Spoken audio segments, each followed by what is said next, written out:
How to fix PowerPoint file not opening in Windows.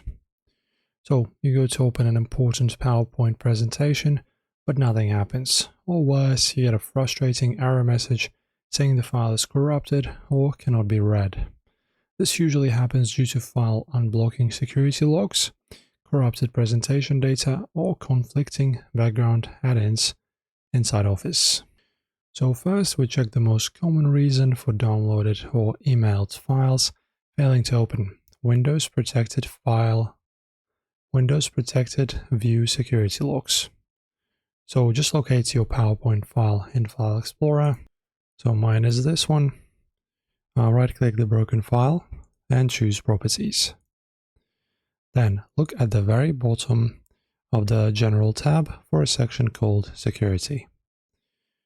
In here, tick the box next to Unblock, if you have any, and click OK after that here.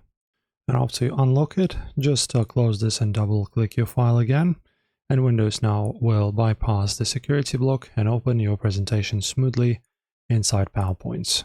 Now, what if the file isn't blocked, but PowerPoint says the file content is damaged or unreadable? We can use PowerPoint's built-in repair tool.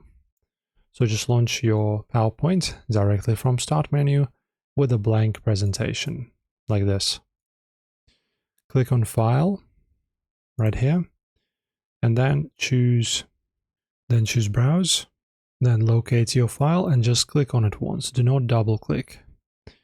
Click the small arrow next to the open window or open button right here, and select Open and Repair, like this. And let PowerPoint rebuild your broken slides. Alright, that's all you have to do. Enjoy the fixes. If this was helpful, let us know in the comment section and like the video.